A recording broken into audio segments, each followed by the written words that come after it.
لبيك اللهم لبيك لبيك لا شريك لك لبيك إن الحمد والنعمة لك والملك لا شريك لك لبيك اللهم لبيك لبيك لا شريك لك لبيك إن الحمد والنعمة لك والملك لا شريك لك. سامعین کرام، اب ہم حج کا پورا طریقہ تفصیل سے بیان کرتے ہیں، اور اس میں ہم حج تمتع ہی کو بیان کریں گے، اس لیے کہ یہاں سے جانے والے اکثر لوگ حج تمتع ہی کرتے ہیں، تو بہتر یہ ہے کہ تفصیل میں حج تمتع ہی کو بیان کیا جائے. تو حج تمتع کا پورا طریقہ میں آپ حضرات کے سامنے بیان کرتا ہوں، اور اس میں جیسا کہ پہلے آپ کو بتایا ہے کہ حج تمتع کیا ہے، کہ میقات سے عمرے کا احرام باندھنا اور عمرہ کر کے احرام کھول دینا، اور پھر 8 ذی الحجہ کو مکہ سے دوبارہ حج کا احرام باندھنا. تو لہٰذا پہلے ہم عمرے کا طریقہ تفصیل سے بیان کریں گے، اور پھر آگے حج کا طریقہ تفصیلاً بیان کریں گے انشاءاللہ. یہاں سے جب آپ روانہ ہوں گے تو کئی صورتیں ہو سکتی ہیں روانہ ہونے کی. ایک صورت یہ ہے کہ آپ بائی ایئر جا رہے ہیں، اپنے گھر سے آپ مکہ جا رہے ہیں، تو وہاں آپ جدہ جا کر اتریں گے، تو آپ کے لیے میقات جدہ سے پہلے ہے. آپ میقات کے اوپر سے فلائی کرتے ہوئے جائیں گے جو طائف میں ہے. اس صورت میں میقات پر احرام باندھنا آپ کے لیے واجب ہے، تو لہٰذا آپ اپنے گھر سے یا ایئرپورٹ سے ہی احرام باندھ لیں، یعنی سلا ہوا لباس آپ اتار دیں اور چادریں 2 پہن لیں اور نیت کر لیں. اور دوسری صورت یہ ہے کہ آپ اس جگہ پہنچ کر احرام باندھ لیں جہاں میقات آ رہا ہے. اگر جہاز میں بتا دیا جائے کہ ہم میقات سے گزرنے والے ہیں تو وہاں آپ نیت کر لیں اس جگہ پر، تو یہ ہے دوسری صورت. لیکن بہتر یہی ہے کہ آپ اپنے گھر سے نکلتے وقت احرام باندھ لیں اور نیت کر لیں. ایک اور صورت یہ ہے کہ آپ اپنے گھر سے مدینہ جا رہے ہیں سیدھا، یعنی گھر سے آپ گئے ہیں جدہ اور جدہ سے آپ گئے ہیں مدینہ، تو یہاں آپ کو مدینہ تک احرام باندھنے کی ضرورت نہیں. اب آپ احرام کب باندھیں گے؟ کہ جب آپ مدینہ سے مکہ آئیں گے. مدینہ سے نکلنے کے بعد میقات ذوالحلیفہ ہے، یہاں سے احرام باندھ کر آپ کو مکہ جانا ہوگا. اب احرام کس طرح باندھنا ہے؟ احرام کا طریقہ یہ ہے کہ مرد اپنا سلا ہوا لباس اتار دیں. سلے ہوئے لباس کا مطلب آپ سمجھ لیں. سلے ہوئے لباس سے مراد ہے شلوار قمیض یا بنیان وغیرہ یا اس طرح کے تمام کپڑے. تو سلا ہوا لباس مرد سارا کا سارا اتار دیں اور غسل کریں. غسل کرنا سنت ہے. اگر غسل نہ کر سکتے ہوں تو وضو کریں اور یہ 2 چادریں پہن لیں، اور اس کے بعد 2 رکعت سنت پڑھ لیں. یا اگر فرض نماز کا وقت ہو چکا ہے تو فرض نماز ادا کریں، اور نماز ادا کرنے کے بعد احرام کی نیت کر لیں. عمرہ کرنے والے حضرات دل میں عمرے کا ارادہ کریں اور ساتھ ہی وہ کہیں لبیک عمرہ، اور اس کے بعد تلبیہ پڑھیں. لبيك اللهم لبيك لبيك لا شريك لك لبيك إن الحمد والنعمة لك والملك لا شريك لك. تو احرام اب اس کا ہو گیا، یعنی احرام میں وہ اب داخل ہو گیا. جس طرح نماز میں اللہ اکبر کہہ کر داخل ہوتے ہیں، اسی طرح اب اس کا احرام ہو چکا ہے. تو اب احرام کی پابندیاں شروع ہو جائیں گی. آگے ہم بتائیں گے کہ احرام کی پابندیاں کیا کیا ہیں. تو یہ ہے احرام مرد کے لیے، اور عورت کے لیے احرام میں کوئی خاص لباس نہیں ہے. وہ کوئی بھی باپردہ لباس پہن سکتی ہے. اس کا رنگ بھی کوئی سفید ہونا ضروری نہیں ہے. کالا رنگ ہو تو بہتر ہوتا ہے کہ ستر پوشی زیادہ ہوتی ہے. لیکن لباس اچھا، شریفانہ، مہذب ہونا چاہیے. اس میں کوئی فیشن کا دخل نہیں ہونا چاہیے. موٹا، اچھا اور باپردہ لباس ہونا چاہیے. تنگ نہیں ہونا چاہیے. جسم اور سطر لباس سے پورا چھپا ہوا ہونا چاہیے. بہرحال عورت کے لیے کوئی خاص لباس نہیں ہے. عورت اگر احرام کے وقت حیض کی حالت میں ہو تو وہاں بھی وہ احرام باندھ لے. احرام یعنی نیت کر لے، اس میں کوئی حرج نہیں ہے. اور وہ اگر غسل کر سکتی ہے تو غسل کر لے، وضو کر سکتی ہے تو وضو کرے. اور احرام باندھ لے. اس کے لیے بھی وضو سنت ہے، لیکن حیض کی حالت میں مکہ پہنچ کر وہ طواف نہیں کر سکتی جب تک کہ وہ پاک نہ ہو جائے. اس کی تفصیل ہم آگے انشاءاللہ بتائیں گے. یہ طریقہ آپ دیکھ لیں کہ احرام کی چادروں کو کس طرح پہننا ہے. Alright, so there's this one. You just put the two together there. You fold it like this. Grab it there, like this. Or like this and like around like that. Make sure it's straight. And then you roll it down. Now this one I find very difficult. As you can see, it's falling down already. So that's just one of the methods. But I'll show you the one that I like, and that's very, very easy to do. Okay, so you keep this one long, and you keep your right hand onto this piece here. Now make sure this part is up, it doesn't hang down like that. And you need to move your feet slightly ajar. So you bring this in to this side, right to the side here, because the slit has to be in the right place, guys. Alright, so you bring this around, all the way around, making sure that it's all up, it's not anything down. And then you can put the belt on if you wanted to, but if you did it this way, you don't even need the belt. So when you start rolling it down, tight, see, won't fall. So then you have to do, once you've done that, you have to do two tests. One, you need to see if you can sit down like this, and two, you need to see if you can walk. Alright, so this is the top part. As I said, we don't want to show our abs. So the long part is on this side, slightly shorter this side, and you throw it over the top there, and you just put a safety pin right there behind it, just there. And then you are cool. Your hands is free. And in the tawaf, all you do is you just take it down, around, over, and put the pin there. You can actually do it, if the pin is a little bit further back, you can actually do it without taking the pin out. Right? And then when you finish with the tawaf, you just pull your arm back in, like that, and then it stays there. احرام کی حالت میں جو چیز پہنی جا سکتی ہے وہ یہ ہیں. یہ بیلٹ ہے جسے آپ اپنی کمر سے باندھ سکتے ہیں. گھڑی آپ پہن سکتے ہیں. چشمہ پہن سکتے ہیں. کوئی تھیلا ساتھ لٹکا سکتے ہیں. یہ جو بیلٹ ہے یہ اگر سلی ہوئی ہو تو اس میں کوئی حرج نہیں ہے. پاسپورٹ اور پیسے وغیرہ آپ اس میں رکھ سکتے ہیں. اس کے علاوہ جوتے ایسے ہونے چاہیے جو ٹخنوں سے نیچے ہوں. چاہے جوتا ہو یا چپل, ٹخنے اس میں چھپے ہوئے نہیں ہونے چاہیے. ٹخنے اس میں ننگے ہونے چاہیے. احرام کی نیت کے بعد تلبیہ آپ پڑھنا شروع کر دیں. لبيك اللهم لبيك لبيك لا شريك لك لبيك إن الحمد والنعمة لك والملك لا شريك لك. یہاں اگر کوئی حج بدل کر رہا ہو تو اسے پھر اس کی طرف سے تلبیہ پڑھنا ہوگا. لبیک ان فلاں, یعنی فلاں کی طرف سے میں حاضر ہوں. اگر عورت ہے تو اس کا نام لے. اگر وہ نام نہیں لینا چاہ رہا تو ام فلاں وہ کہہ سکتا ہے. اگر نام نہیں لیا کسی نے, بھول گیا, پھر بھی کوئی حرج نہیں, کیونکہ اللہ تعالیٰ نیتیں جانتا ہے. معذورات احرام, یعنی احرام میں کون کون سی چیزیں ممنوع ہیں. کچھ چیزیں ایسی ہیں جو صرف مرد کے لیے ممنوع ہیں, اور کچھ چیزیں ایسی ہیں جو مرد اور عورت دونوں کے لیے ممنوع ہیں. جسم یا احرام کے کپڑوں پر خوشبو لگانا مرد اور عورت دونوں کے لیے منع ہے.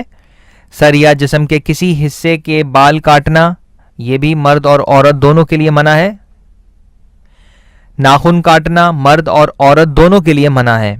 مرد کے لیے سر پر ٹوپی رکھنا یا کپڑا رکھنا یہ منع ہے, لیکن سر پر چھتری رکھ سکتے ہیں. لیکن چادر یا رومال سے سر ڈھانپنا منع ہے. مرد کے لیے سلا ہوا لباس پہننا منع ہے کسی بھی قسم کا. خشکی کے جانور کا شکار کرنا یہ مرد اور عورت دونوں کے لیے منع ہے. بیوی کے ساتھ مباشرت اور جمع یا نکاح کا پیغام دینا یہ بھی منع ہے. یہ وہ چیزیں تھیں جو مرد اور عورت دونوں کے لیے منع ہیں.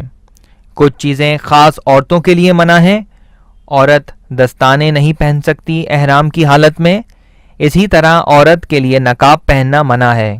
لیکن اگر غیر محرم مرد اس کے سامنے ہیں تو بوقت ضرورت عورت چہرے کو چھپانے کے لیے چادر یا اوڑھنی وغیرہ استعمال کر سکتی ہے. یعنی چادر کے ذریعے گھونگھٹ نکال کر وہ پردہ کر سکتی ہے، لیکن جب مرد حضرات اس کے قریب سے گزر جائیں تو چہرہ پھر وہ اپنا ننگا رکھے۔ نہ عورت چہرہ ڈھانپے نقاب کے ذریعے اور نہ دستانے پہنے، یہ دونوں چیزیں عورت کے لیے منع ہیں۔ دستانے مرد حضرات کے لیے بھی منع ہیں۔ جو کام جائز ہیں احرام کی حالت میں، جن کو کرنے میں کوئی حرج نہیں، حالت احرام میں آپ غسل کر سکتے ہیں۔ اگر چادریں گندی ہو جائیں تو ان کو دھو کر دوبارہ پہن لیں یا تبدیل کر لیں، اس میں کوئی حرج نہیں۔ اگر خود بخود جسم یا سر کا کوئی بال گر پڑے تو کوئی حرج نہیں۔ بھول کر سر ڈھانپ لیا تو کوئی حرج نہیں، یعنی سویا ہوا ہے اور اسی کیفیت میں سر ڈھانپ لیا تو کوئی حرج نہیں۔ یاد نہیں رہا سر ڈھانپ دیا، لیکن جیسے ہی یاد آیا سر ننگا کر دیا، ایسی بھول چوک میں کوئی حرج نہیں۔ ایسا صابن استعمال کر سکتے ہیں جس میں خوشبو نہ ہو، خوشبو والا صابن استعمال نہ کریں۔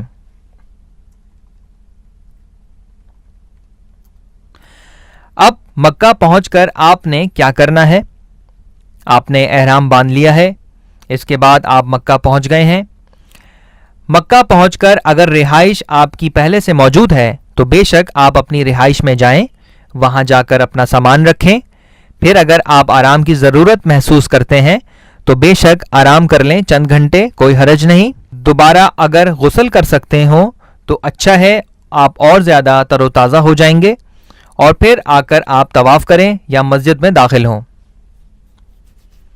اور اگر سیدھے حرم میں جائیں تو یہ بھی ٹھیک ہے، لیکن رسول اللہ صلی اللہ علیہ وآلہ وسلم نے ہمیشہ آ کر پہلے آرام کیا کسی جگہ، بعض دفعہ غسل بھی کیا، پھر آپ بیت اللہ میں گئے، اور اسی طرح آپ صلی اللہ علیہ وآلہ وسلم کے صحابہ بھی عمل کیا کرتے تھے۔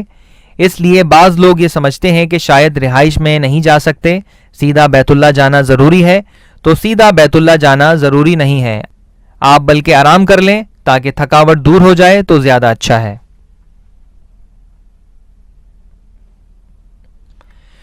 تو مکہ پہنچ کر آپ نے طواف کرنا ہے اور سعی کرنی ہے، اور پھر سر کے بال کٹوانے ہیں۔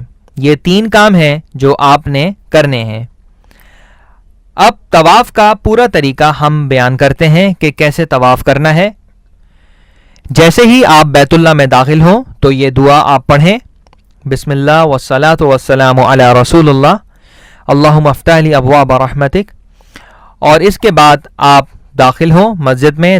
لبيك اللهم لبيك لبيك لا شريك لك لبيك إن الحمد والنعمة لك دایاں پاؤں آپ اندر رکھیں اور بیت اللہ میں داخل ہو کر سب سے پہلا کام جو آپ نے کرنا ہے وہ طواف ہے۔ طواف کے لیے طہارت شرط ہے، باوضو ہونا اور جنابت سے پاک ہونا یہ شرط ہے۔ طواف 7 چکر ہوں گے۔ یہ جو پہلا طواف ہے اس میں آپ نے استباء کرنا ہے، یعنی مرد حضرات دایاں کندھا ننگا کر لیں طواف شروع کرنے سے پہلے، اور شروع کے 3 چکروں میں آپ نے رمل کرنا ہے، یہ سنت ہے۔ اور یہاں حجر اسود سے آپ طواف شروع کریں گے۔ حجر اسود کو بوسہ دینا حج کے دنوں میں یہ ناممکن ہے، لیکن اگر ہاتھ سے چھو سکیں تو چھو لیں، لیکن یہ بھی ناممکن ہوتا ہے۔ آپ یہاں اس کی زیادہ کوشش نہ کریں، دوسروں کو تکلیف نہ دیں اور خود بھی تکلیف نہ اٹھائیں۔ تو حجر اسود کے سامنے آ کر جہاں ایک لکیر موجود ہے آپ کے پاؤں کے نیچے، بالکل حجر اسود کے سامنے، اس لکیر پر آ کر آپ طواف شروع کریں گے۔ یہاں آپ بسم اللہ اللہ اکبر کہیں اور حجر اسود کی طرف اشارہ کریں، ہاتھ کو چومنے کی ضرورت نہیں۔ یہاں سے آپ طواف شروع کریں، دایاں کندھا ننگا کر لیں اور پہلے 3 چکروں میں رمل کریں۔ حجر اسود سے پہلا کونا کعبے کا رکن یمانی ہے۔ رکن یمانی کو منہ سے چومنا مسنون نہیں بلکہ صرف ہاتھ سے چھونا مسنون ہے۔ رکن یمانی کو ہاتھ سے چھو کر ہاتھ کو چومنا مسنون نہیں ہے۔ رکن یمانی کو ہاتھ سے چھونا ممکن نہ ہو تو دور سے اشارہ کرنا بھی مسنون نہیں ہے۔ جب آپ رکن یمانی اور حجر اسود کے درمیان آئیں گے، اس میں آپ یہ دعا پڑھیں، ربنا آتنا فی الدنیا حسنۃ وفی الآخرۃ حسنۃ وقنا عذاب النار۔ یہ دعا پڑھیں، آسان دعا ہے، جب یہاں پہنچ جائیں گے حجر اسود کے سامنے تو ایک چکر آپ کا مکمل ہو جائے گا. یہاں پہنچ کر پھر آپ حجر اسود کی طرف ہاتھ سے اشارہ کر کے اللہ اکبر کہیں. ہاتھ چومنے کی ضرورت نہیں, صرف اللہ اکبر کہہ دیں. یہاں سے پھر آپ کا دوسرا چکر شروع ہو جائے گا. پھر اسی طرح آپ دوسرا چکر لگائیں گے حجر اسود اور رکن یمانی کے درمیان. وہ دعا پڑھیں گے, ربنا آتینا فی الدنیا حسنۃ وفی الآخرۃ حسنۃ وقنا عذاب النار. اس طرح 2 چکر آپ کے مکمل ہو جائیں گے. پھر یہیں سے تیسرا چکر شروع ہوگا. پہلے 3 چکروں میں آپ نے رمل کرنا ہے, لیکن حج میں بعض دفعہ اتنا رش ہوتا ہے کہ آپ رمل نہیں کر سکتے. لیکن جتنا بھی آپ کو موقع ملے آپ اس کی کوشش کریں. اس طرح جب 7 چکر آپ کے مکمل ہو جائیں گے تو یہیں پہنچ کر طواف آپ کا ختم ہو جائے گا. طواف کے لیے کوئی مخصوص دعائیں نہیں ہیں. آپ اللہ کا ذکر کریں, سبحان اللہ, الحمدللہ, اللہ اکبر, لا الہ الا اللہ, لا الہ الا اللہ وحدہ لا شریک لہ, لہ الملک و لہ الحمد وہو علی کل شیء قدیر. یہ پڑھیں. آپ اپنی زبان میں جو چاہیں اللہ سے مانگ سکتے ہیں, اپنے لیے, اپنے والدین کے لیے, اپنی اولاد کے لیے, مسلمانوں کے لیے, سب کے لیے آپ وہاں دعائیں کریں. لیکن آپ ان چکروں میں نہ پڑھیں کہ جیسا کہ اکثر کتابوں میں ہوتا ہے کہ پہلے چکر کی دعا یہ ہے, دوسرے چکر کی دعا یہ ہے. ایسی کوئی بھی مخصوص دعائیں رسول اللہ صلی اللہ علیہ وآلہ وسلم سے ثابت نہیں ہیں. آپ اس بات کا خاص خیال کریں کہ آپ کس کے گھر آئے ہیں. اس ذات کی عظمت کو سامنے رکھتے ہوئے انتہائی خشوع اور خضوع کے ساتھ طواف کریں اور اللہ تعالیٰ سے عاجزی اور انکساری سے دعا کریں. جو بھی دعائیں آپ کرنا چاہیں تو پورا وقت جو طواف کا ہے اس میں ذکر کریں, دعائیں کریں. قرآن کی آیات اگر آپ کو یاد ہیں تو وہ پڑھیں. طواف اصل میں اللہ کی یاد کے لیے ہے, ذکر کے لیے ہے, دعا کے لیے ہے. تو اس میں کوئی مخصوص دعا نہیں ہے. تو 7 چکر جب آپ کے مکمل ہو جائیں گے تو طواف آپ کا ختم ہو جائے گا. پھر اس کے بعد آپ کندھا جو ننگا تھا وہ آپ ختم کر دیں, استباح ختم. اور پھر آپ 2 رکعت نماز پڑھیں. یہ مقام ابراہیم ہے, اس کے پیچھے آپ نماز ادا کریں. یہ طواف کی 2 رکعتیں ہیں. حج کے دنوں میں مشکل ہے کہ آپ کو مقام ابراہیم کے پاس جگہ ملے, تو اس کے پیچھے چلے جائیں. جہاں بھی آپ کو جگہ ملے وہاں جا کر آپ 2 رکعت نماز ادا کریں. اس میں کوشش کریں کہ پہلی رکعت میں قل یا ایھا الکافرون اور دوسری رکعت میں قل ھو اللہ احد پڑھیں. تو 2 رکعت آپ نماز پڑھیں. پھر اس کے بعد آگے جا کر آپ آب زمزم پئیں اور سر پر ڈالیں. آب زمزم کے لیے رسول اللہ صلی اللہ علیہ وآلہ وسلم نے فرمایا ہے, آب زمزم جو کوئی بھی جس مقصد کے لیے پیے گا اللہ تعالیٰ اس کا وہی مقصد پورا کرے گا. اس موقع پر آپ دعا کریں اللہ سے جو بھی آپ دعا کرنا چاہتے ہیں, اور اس موقع پر آپ دعا کریں اللہم انی اسألک علما نافعا ورزقا واسعا وشفاء من کل داء. یہ دعا بے شک آپ پڑھیں, لیکن یہاں میں آپ کو ایک واقعہ نصیحت کے طور پر گوش گزار کرنا چاہتا ہوں. ایک نیک اور صالح بزرگ گزرے ہیں, جب انہوں نے زمزم پیا تو یہی حدیث رسول صلی اللہ علیہ وآلہ وسلم پڑھی کہ رسول اللہ صلی اللہ علیہ وآلہ وسلم نے فرمایا آب زمزم جو کوئی بھی جس مقصد کے لیے پیے گا اللہ تعالیٰ اس کا وہی مقصد پورا کرے گا. تو انہوں نے دعا کی کہ اے اللہ میں آب زمزم کو اس نیت سے پی رہا ہوں کہ اس سے قیامت کے دن کی میری پیاس بجھا دینا. یعنی کتنی بڑی بات ہے کہ کہاں ان کی سوچ گئی. اور ہم تو دنیا کے لیے کوشش کرتے ہیں کہ مانگیں, لیکن انہوں نے کہا کہ اللہ تعالیٰ میری قیامت کے دن کی, حشر کے دن کی میری پیاس بجھا دینا. بہرحال آپ جس مقصد کے لیے بھی پئیں گے اللہ تعالیٰ اس مقصد کو پورا کرے گا انشاءاللہ. اب یہاں آپ کا طواف پورا ہو گیا ہے. اب آپ نے سعی کرنی ہے, لیکن اس دوران اگر آپ زیادہ تھک گئے ہیں تو بے شک تھوڑی دیر بیٹھ جائیں, 15-20 منٹ, آدھا گھنٹہ یا 1 گھنٹہ آپ آرام کر لیں تو کوئی حرج نہیں. اگر طواف کے دوران نماز شروع ہو جاتی ہے تو جس جگہ آپ نے طواف چھوڑا ہے اسی جگہ سے آپ آ کر شروع کر سکتے ہیں. اسی طرح کسی کا وضو ٹوٹ گیا تو جس چکر میں وضو ٹوٹا ہے جائیں, جا کر وضو کریں اور پھر آ کر وہیں سے طواف شروع کر دیں. طواف کے دوران اگر آپ بھول جائیں کہ آپ نے کتنے چکر لگائے ہیں، 3 یا 4، تو ویسے تو شک میں نہیں پڑنا چاہیے، لیکن اگر شک ہو گیا ہے کہ 3 یا 4 تو آپ یقین پر عمل کریں۔ یقین آپ کا کیا ہے کہ 3 آپ کے یقینی ہیں اور چوتھے میں شک ہے، تو آپ یہی سمجھیں کہ آپ نے 3 چکر لگائے ہیں۔ لیکن اگر طواف مکمل کرنے کے بعد وسوسہ اندازی ہو کہ چکروں میں شک ہو تو اسے چھوڑ دیں، اس کی طرف کوئی اہمیت نہ دیں، کوئی خیال نہ دیں، یہ شیطانی وسوسہ اندازی ہوتی ہے۔ اب صحیح کا طریقہ کیا ہے؟ صحیح صفا سے آپ شروع کریں گے اور مروہ کے پاس آپ ختم کریں گے۔ 2 سبز نشانوں کے درمیان دوڑ لگانی ہے، یہ مردوں کے لیے ہے، عورتوں کے لیے یہ نہیں ہے۔ صفا سے مروہ تک 1 چکر شمار ہوگا اور مروہ سے صفا تک دوسرا چکر شمار ہوگا۔ اب ہم صحیح کا تفصیلی طریقہ بیان کرتے ہیں۔ جب آپ صفا پر پہنچیں تو قرآن کی یہ آیات پڑھیں۔ ان الصفا والمروة من شعائر الله فمن حج البيت او اعتمر فلا جناح عليه ان يطوف بهما۔ اور صفا پر پہنچ کر آپ بیت اللہ کی طرف رخ کریں اور ہاتھ اٹھا کر دعا کریں، اپنے لیے جو بھی آپ دعا کرنا چاہتے ہیں آپ دعا کریں۔ اور رسول اللہ صلی اللہ علیہ وآلہ وسلم نے اس موقع پر جو دعا پڑھی وہ سنت دعا ہے، وہ پڑھیں۔ آپ صلی اللہ علیہ وآلہ وسلم نے یہ دعا پڑھی، اللہ اکبر اللہ اکبر اللہ اکبر، لا الہ الا اللہ وحدہ لا شریک لہ، لہ الملک ولہ الحمد وہو علی کل شیء قدیر، لا الہ الا اللہ وحدہ انجز وعدہ ونصر عبدہ وحزم الاحزاب وحدہ۔ یہ دعا آپ 3 دفعہ پڑھیں۔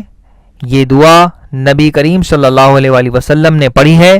یہ دعا آپ پڑھ کر صحیح شروع کر دیں، لیکن اگر بہت زیادہ رش ہے، آپ نہیں ٹھہر سکے اور رش کی وجہ سے آپ کھڑے نہیں ہو سکے، وہاں تو کوئی حرج نہیں، آپ نیت کر کے آگے جا سکتے ہیں، صحیح شروع ہو جائے گی۔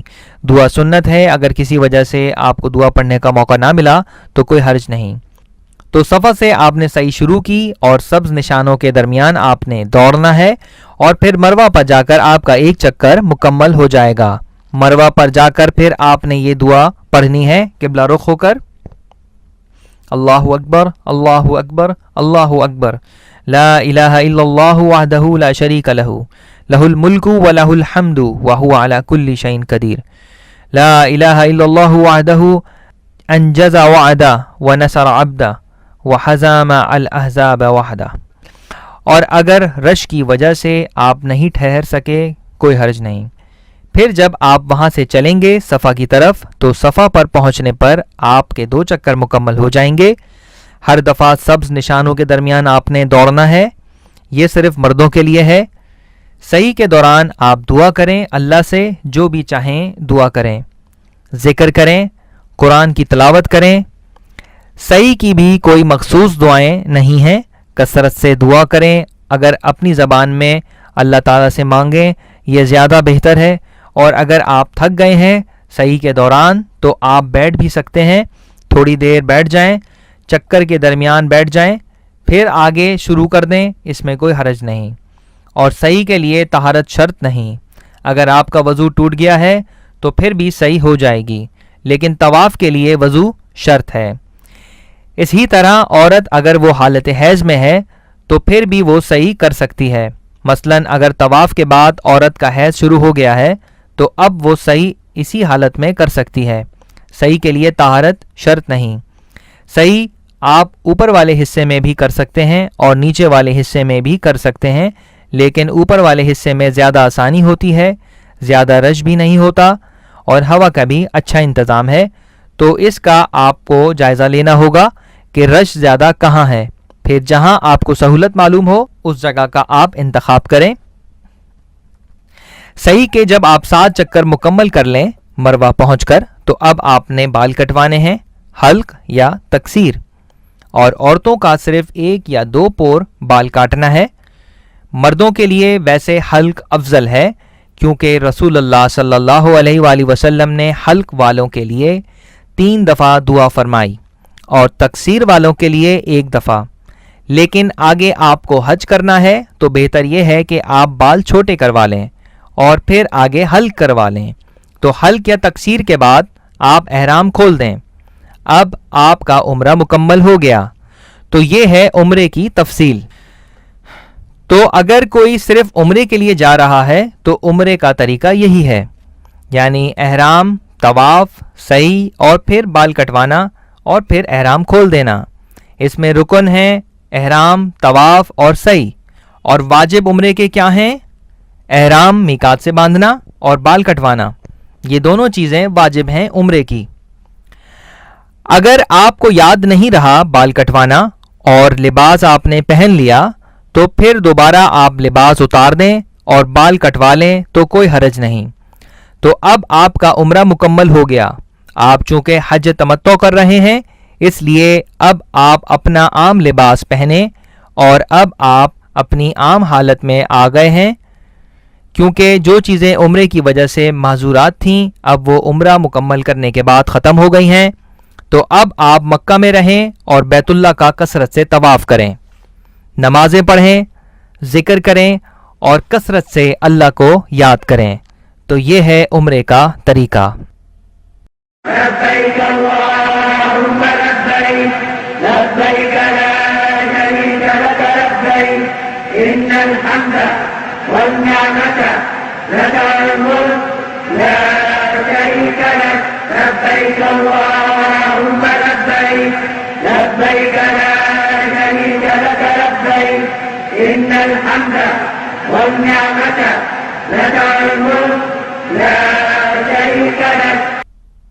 اب ہم حج تمتع کو تفصیل سے بیان کر رہے ہیں.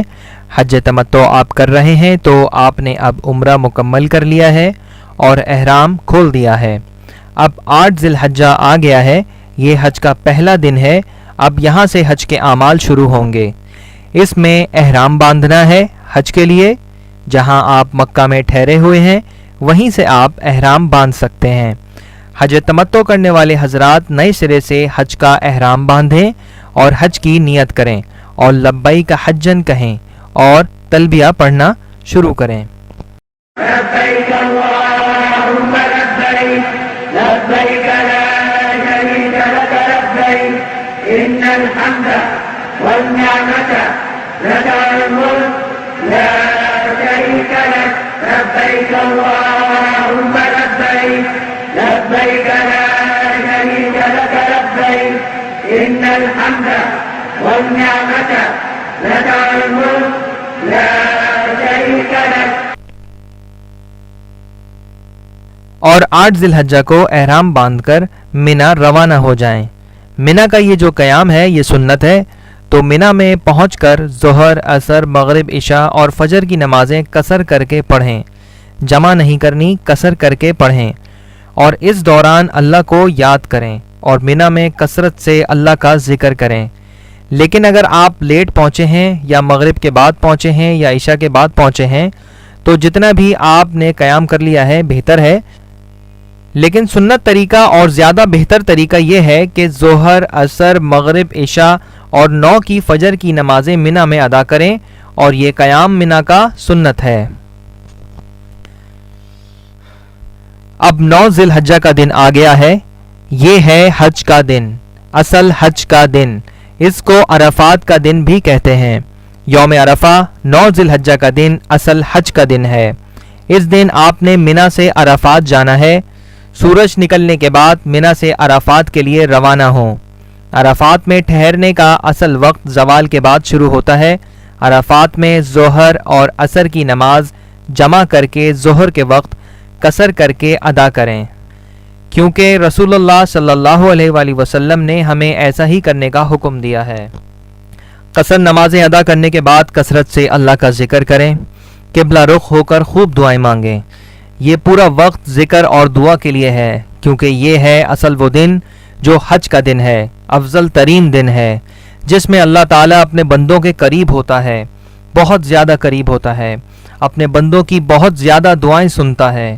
اور اللہ تعالیٰ فرشتوں کو مخاطب کر کے کہتا ہے کہ دیکھو میرے بندے کس طرح آئے ہیں دنیا کے کونے کونے سے اور کس طرح میرے سامنے گڑ گڑا رہے ہیں، عاجزی اور انکساری کا اظہار کر رہے ہیں. غبار آلود ہیں ان کے جسم اور بال ان کے بکھرے ہوئے ہیں، احرام کا لباس پہنے ہوئے ہیں۔ تو یہ اصل دن ہے، مسلمانوں کے اجتماع کا دن ہے، ملت اسلامیہ کی قوت و شوکت کے اظہار کا دن ہے، اور اللہ کی بندگی، عاجزی اور انکساری کا دن ہے۔ تو اس دن زیادہ سے زیادہ اللہ تعالیٰ سے دعائیں کریں، اپنے لیے، اپنے والدین کے لیے، اپنے بچوں کے لیے، خاص طور پر آخرت کی کامیابی کے لیے، امت مسلمہ کے لیے۔ اور اس دن کی کوئی مخصوص دعائیں نہیں ہیں، جو بھی آپ دعا مانگنا چاہیں اپنی زبان میں مانگیں، اور جو مسنون دعائیں ہیں ان کی کتابیں اگر آپ کے پاس موجود ہیں تو وہ پڑھیں، کثرت سے قرآن کی تلاوت کریں، یعنی وقت آپ کا پورا اللہ تعالیٰ کی یاد میں گزرے، اور اس طرح آپ اپنے پورے وقت کو غروب آفتاب تک اللہ کی یاد میں اور ذکر میں، دعا اور استغفار میں گزاریں۔ اور سب سے اہم دعا جو اس دن پڑھنی چاہیے وہ ہے لا الہ الا اللہ وحدہ لا شریک لہ لہ الملک ولہ الحمد وہو علی کل شیء قدیر۔ یہ دعا کثرت سے یہاں پڑھیں، اور غروب آفتاب کے بعد آپ نے عرفات سے نکلنا ہے، غروب آفتاب سے پہلے نہیں نکلنا۔ اگر غروب آفتاب سے پہلے عرفات سے نکلے تو پھر واجب آپ نے چھوڑ دیا اور دم دینا پڑے گا۔ غروب آفتاب کے بعد عرفات سے نکلیں، لیکن یہاں مغرب کی نماز ادا نہیں کرنی، نماز مغرب ادا کیے بغیر یہاں سے نکل جائیں، پھر عرفات سے نکل کر مزدلفہ آنا ہے اور مزدلفہ پہنچ کر رات گزارنی ہے۔ مزدلفہ ایک میدان ہے جہاں کوئی خیمے نہیں ہوں گے، مزدلفہ میدان ہے، آپ کو جہاں جگہ ملتی ہے وہاں رات گزاریں۔ سب سے پہلے وہاں اتر کر آپ مغرب اور عشاء کی نمازیں جمع اور قصر کر کے پڑھیں، کیونکہ رسول اللہ صلی اللہ علیہ وآلہ وسلم نے ہمیں ایسا ہی سکھایا ہے اور ایسا ہی کرنے کا حکم دیا ہے۔ اس کے بعد رات کو وہاں سو جائیں۔ یہ رات رسول اللہ صلی اللہ علیہ وآلہ وسلم نے آرام میں گزاری ہے، اور آپ صلی اللہ علیہ وآلہ وسلم نے اس رات آرام کیا۔ سوئیے، اس رات کو زیادہ جاگے نہیں، ذکر نہ کریں، سو جائیں تاکہ تھکاوٹ آپ کی دور ہو جائے، کیونکہ اگلے دن کے بہت بڑے کام ہیں، اس لیے اس رات آپ سو جائیں تاکہ آپ کی تھکاوٹ دور ہو جائے۔ فضول باتوں اور گپوں میں وقت ضائع نہ کریں، تو یہاں آپ رات گزاریں اور فجر اول وقت ادا کریں، اور پھر وہیں اللہ کا ذکر کریں اور اللہ کو یاد کریں، اور سورج نکلنے سے قبل مزدلفہ سے منی کے لیے روانہ ہو جائیں۔ جب روشنی اچھی طرح ہو جائے تو سورج نکلنے سے قبل وہاں سے روانہ ہو جائیں۔ راستے میں آپ کسی بھی جگہ سے 7 کنکریاں لے لیں، چاہے تو مزدلفہ سے لے لیں، چاہے تو منی سے لے لیں۔ تو مزدلفہ کا قیام جو ہے یہ واجب ہے، اس میں آپ رات اگر تھوڑی دیر بھی ٹھہرے ہیں تو واجب ادا ہو جائے گا، لیکن سنت طریقہ یہ ہے کہ نماز فجر تک آپ وہاں ٹھہریں اور سورج نکلنے سے پہلے آپ مزدلفہ سے نکل جائیں۔ تو اس کے بعد آپ مزدلفہ سے منی کے لیے روانہ ہوں۔ یہ دن ہوگا عید کا دن، 10 ذی الحجہ کا دن۔ 10 ذی الحجہ کے دن کیا کیا کام آپ نے کرنے ہیں؟ سب سے پہلے مزدلفہ سے منی پہنچ کر جمرہ عقبہ کو 7 کنکریاں مارنی ہے۔ اس دن ایک ہی جمرے کو کنکریاں مارنی ہیں۔ ہر کنکری مارتے وقت اللہ اکبر کہیں۔ کنکریاں مارنے کا اصل وقت سورج طلوع ہونے کے بعد شروع ہوتا ہے، اور یہ وقت کنکریاں مارنے کا غروب آفتاب تک کا وقت ہے۔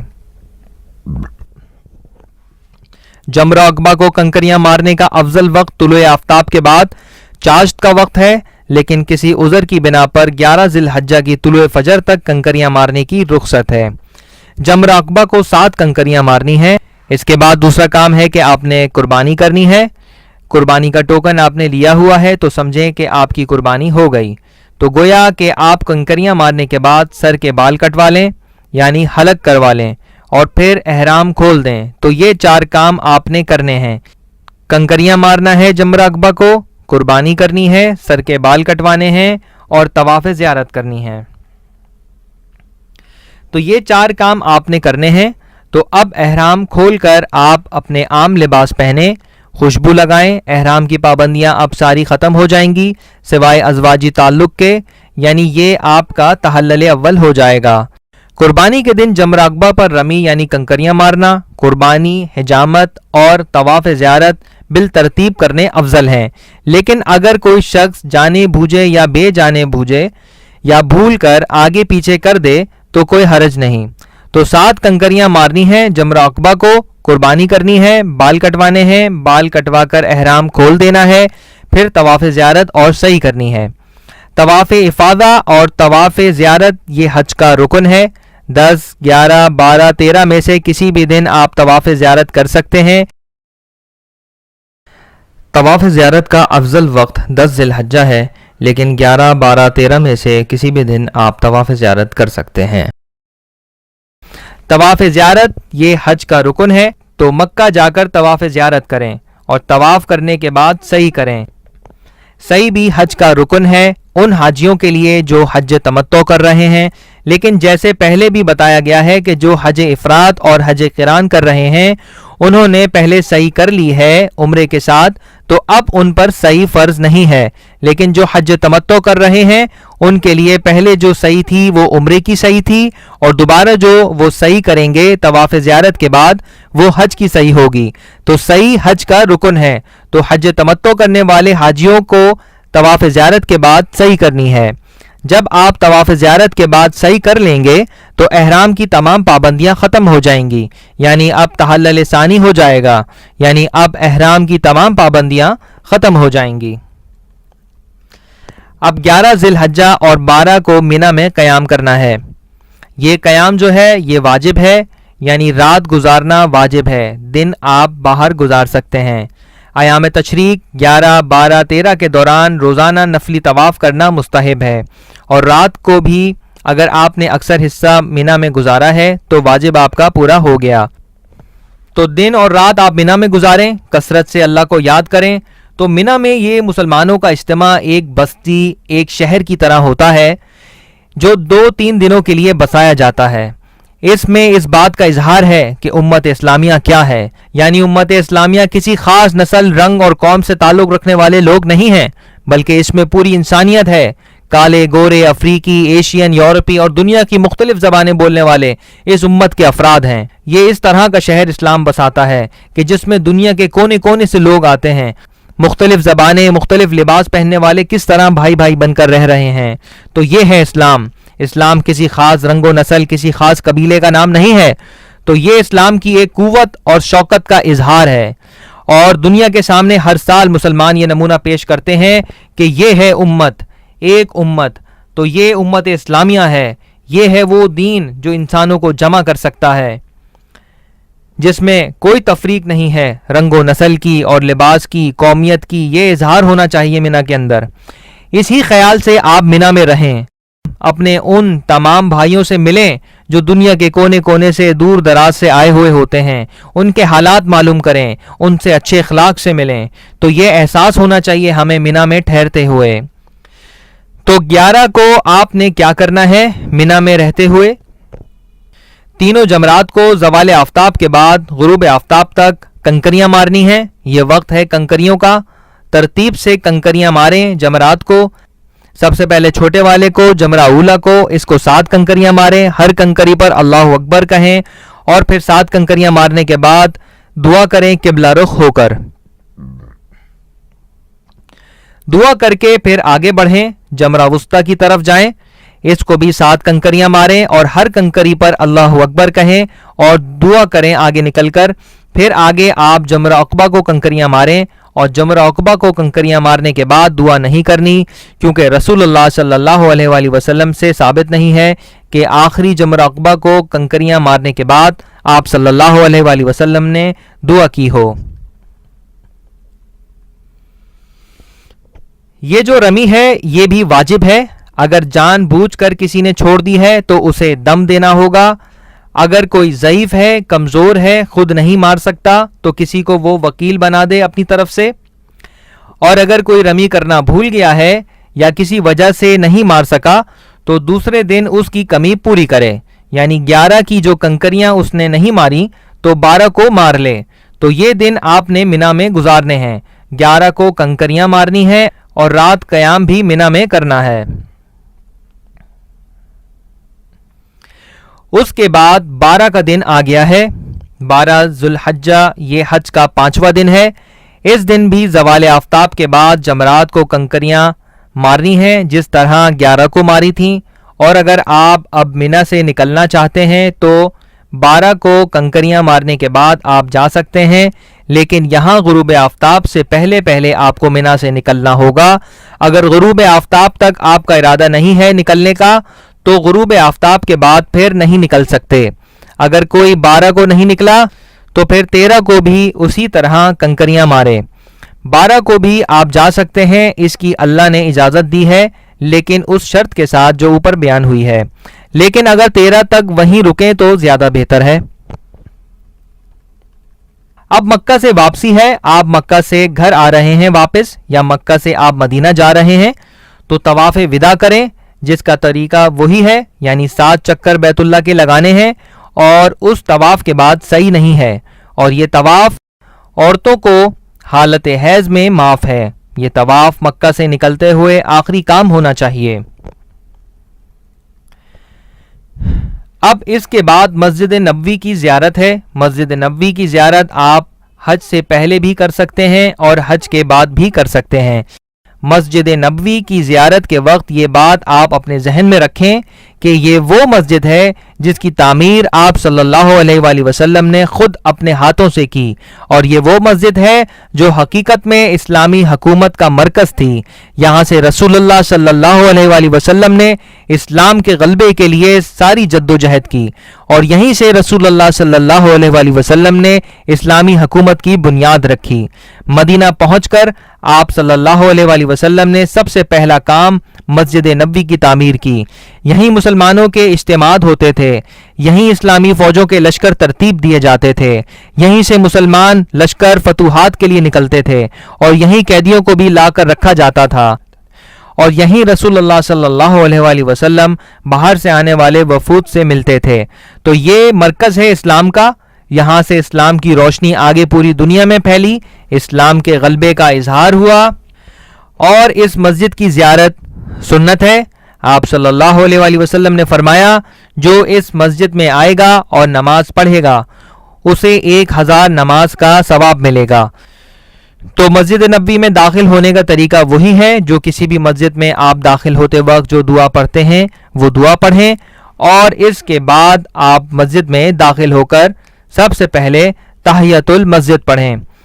اگر یہ تحیۃ المسجد آپ ریاض الجنہ میں پڑھ سکتے ہیں، وہ جگہ جو آپ صلی اللہ علیہ وسلم کے ممبر اور گھر کے درمیان ہے، اس کے بارے میں رسول اللہ صلی اللہ علیہ وآلہ وسلم نے فرمایا، میرے ممبر اور گھر کے درمیان جو جگہ ہے یہ جنت کے باغوں میں سے ایک باغ ہے، اس میں پڑھ سکتے ہوں تو زیادہ افضل ہے۔ لیکن حج کے دنوں میں رش زیادہ ہوتا ہے تو وہاں شاید مشکل ہو کہ آپ کو جگہ ملے، تو پھر کسی بھی جگہ مسجد نبوی میں آپ یہ 2 رکعت تحیۃ المسجد پڑھ لیں، اور اگر نماز کا وقت ہو گیا ہو تو نماز ادا کریں، اور اس کے بعد آپ صلی اللہ علیہ وآلہ وسلم کی قبر مبارک کی زیارت کے لیے جائیں۔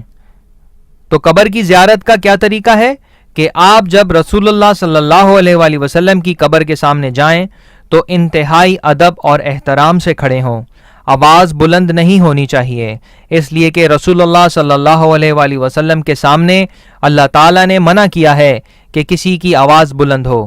تو یہاں قبر کے سامنے کھڑے ہو کر آپ وہ سلام پڑھیں جو ہم نماز میں پڑھتے ہیں، السلام علیکہ ایہا النبی ورحمۃ اللہ وبرکاتہ، اور پھر درود پڑھیے، اللہم صلی علی محمد وعلی آل محمد کما صلیت علی ابراہیم وعلی آل ابراہیم انک حمید مجید، اللہم بارک علی محمد وعلی آل محمد کما بارکت علی ابراہیم وعلی آل ابراہیم انک حمید مجید۔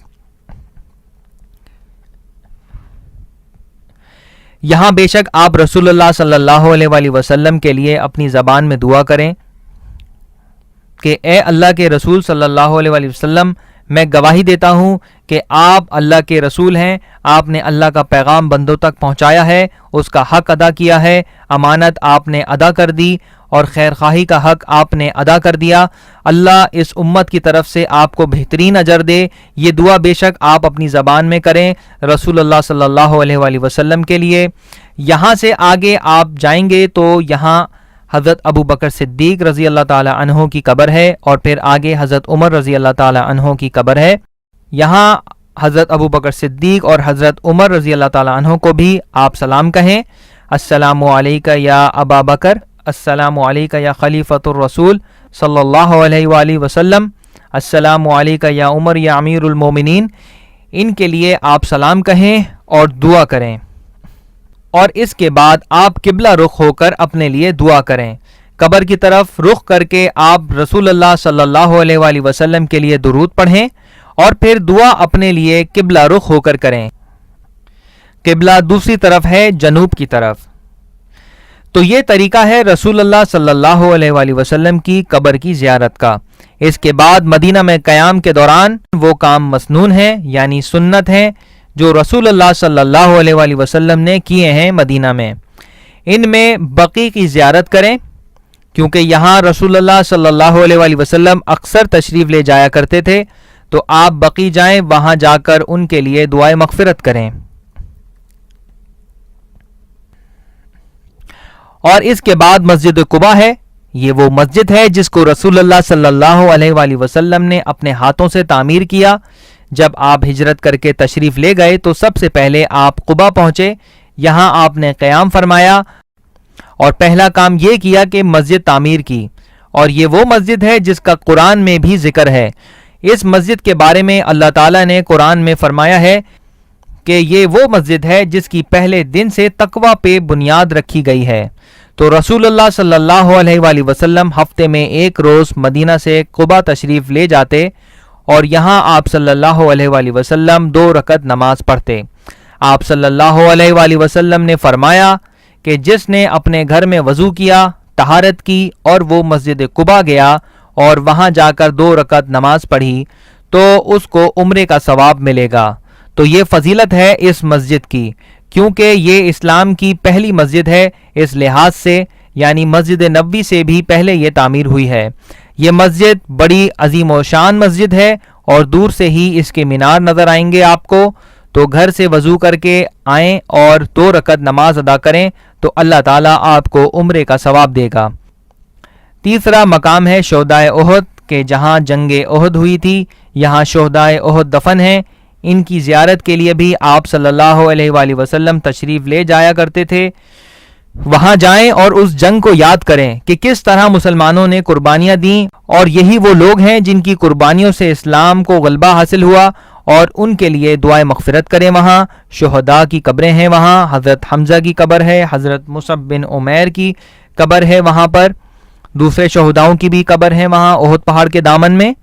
یہ جگہ ہیں جہاں زیارت کرنا سنت ہے۔ اس کے علاوہ جو جگہ ہیں وہ تاریخی مقامات ہیں، ان میں آپ جائیں تو تاریخی مقامات کو دیکھنے کی حیثیت سے جائیں۔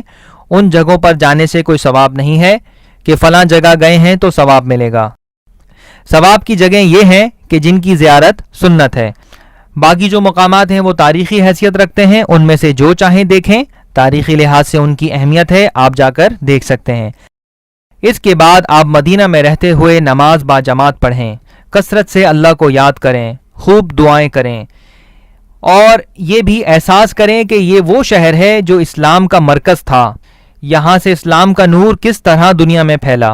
خلفائے راشدین کے دور حکومت کو یاد کریں اور دعا کریں کہ اللہ تعالیٰ دوبارہ مسلمانوں کی قوت و شوکت کو لوٹا دے، دوبارہ یہ امت غالب ہو، اسی طرح یہ دنیا پر حکمرانی کرے جس طرح مسلمان دنیا پر غالب تھے۔ یہ دعا کریں۔ پھر مدینہ میں رہتے ہوئے پوری تاریخ مدینہ کو یاد کریں تاکہ پرانی یادیں تازہ ہوں مدینہ کی۔ اور مدینہ میں کوئی خاص نمازیں ضروری نہیں ہیں، جیسا کہ اکثر لوگ کہتے ہیں کہ 40 نمازیں ہیں۔ اس میں جتنی بھی آپ زیادہ سے زیادہ نمازیں آپ پڑھنا چاہتے ہیں آپ پڑھ سکتے ہیں۔ بے شک مہینہ پورا آپ مدینہ میں ٹھہریں، لیکن اگر جلدی ہے تو 15 دن یا 2 دن یا 3 دن ٹھہر کر آ جائیں۔ کوئی خاص نمازیں مخصوص نہیں ہیں کہ اتنی نمازیں پوری کرنی ہیں وغیرہ وغیرہ۔ جتنی آپ زیادہ پڑھ سکیں پڑھ لیں، ثواب ہے۔ تو یہ ہے زیارت مدینہ منورہ۔ اللہ تعالیٰ آپ کا حج قبول فرمائے اور اللہ تعالیٰ صحیح طریقے سے آپ کو حج کرنے کی توفیق عطا فرمائے۔ اپنی دعاؤں میں ہمیں بھی یاد رکھیے گا، اور اللہ تعالیٰ دارالایمان کی اس کاوش کو بھی قبول فرمائے، اور جو لوگ اس میں معاون رہے ہیں اللہ تعالیٰ ان کے بھی درجات بلند فرمائے اور ان کی محنتوں کو قبول فرمائے، اور اس کا اجر آخرت کی کامیابی کی شکل میں ہمیں عطا فرمائے، آمین۔ اس موقع پر ہم وہی دعا کرنا چاہیں گے جو حضرت ابراہیم اور حضرت اسماعیل علیہ السلام بیت اللہ کی تعمیر کے وقت کر رہے تھے. ربنا تقبل منا انک انت السمیع العلیم. اے ہمارے رب، ہم سے ہماری یہ خدمت قبول فرما، تو سب کی سننے والا اور سب کچھ جاننے والا ہے. السلام علیکم ورحمۃ اللہ وبرکاتہ. لبيك اللهم لبيك لبيك لا شريك لك لبيك إن الحمد والنعمة لك الملك لا شريك لك لبيك اللهم لبيك لبيك لا شريك لك لبيك إن الحمد والنعمة لك الملك لا شريك لك